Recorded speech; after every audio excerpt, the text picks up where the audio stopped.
welcome back. Well, we have Congresswoman Young Kim here, who is our representative for the 40th District. Well, welcome. Nice to see you again. Good to see you again. Wow, and you're still smiling, so that's a good thing, right? At least you're getting things done, you're making things happen.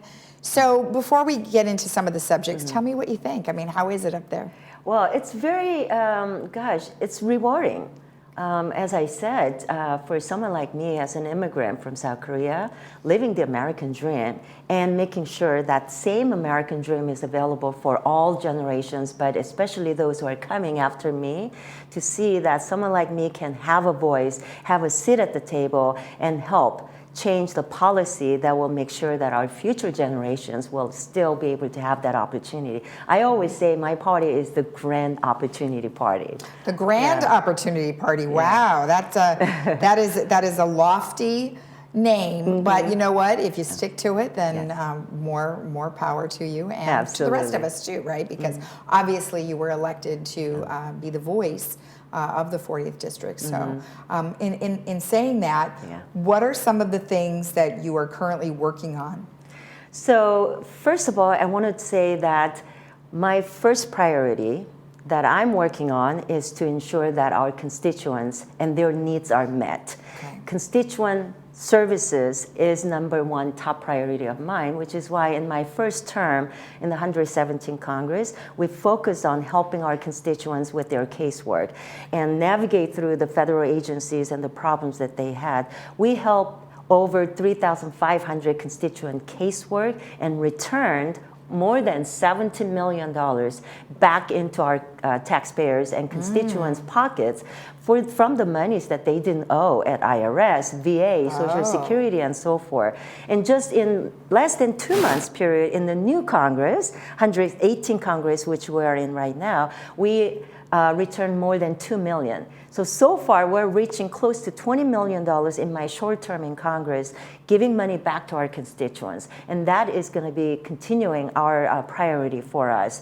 And then, of course, I'm serving on 2 different committees that I'm really excited about. I can talk about that soon. Right, and we will. So give me an example of what a caseload is. Like, give me an example. Sure. First of all, if a senior citizen is expecting senior citizens live on fixed income. Right. And sometimes Social Security check is the only one that they rely on.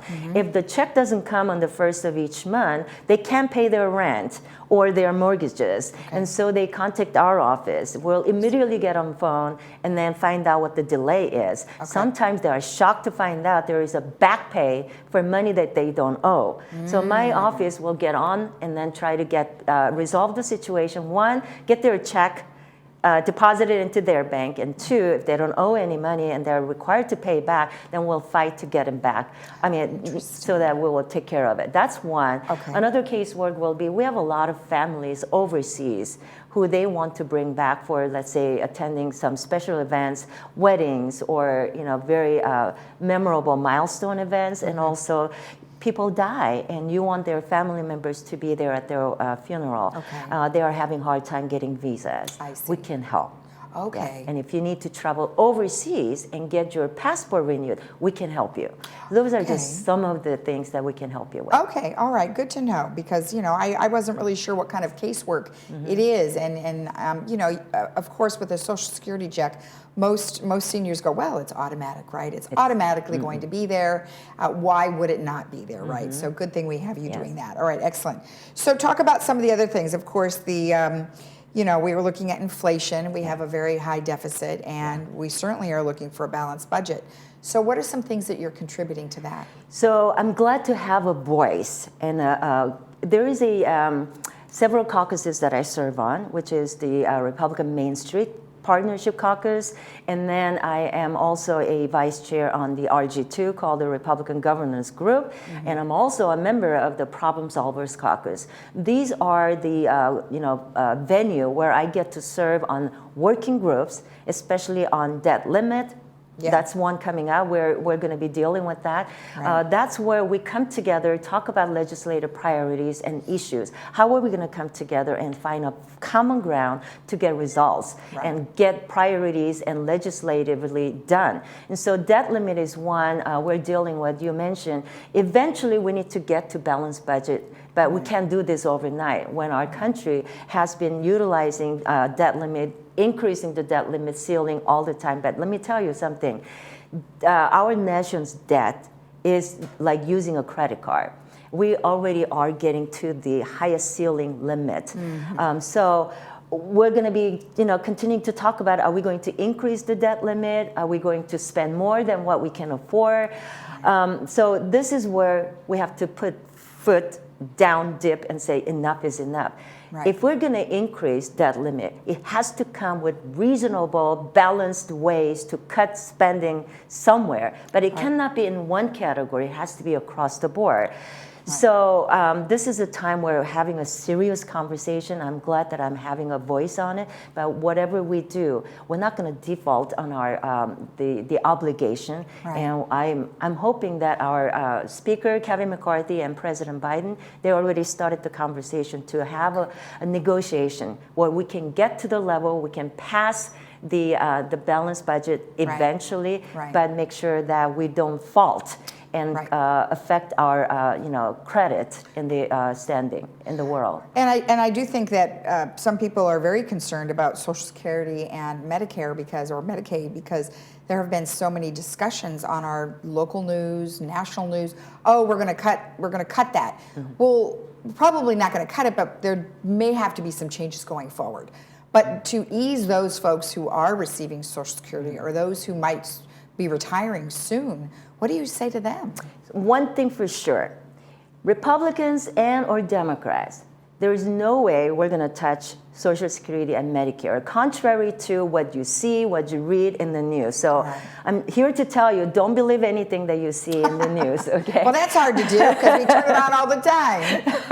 But we're not going to touch that. What we're going to do is make sure that we strengthen the program that we have and protect Social Security and Medicare. These are the funds that people worked into and paid into, and they expect that to be there when they retire. So we're going to do everything we can to not touch it, but again, coming to some level of reasonable negotiation so that we can keep it solvent, because it's coming to an end at some point. Yes, gotcha. All right, very good. Now, you were recently became the chair of the Indo-Pacific subcommittee. What is that?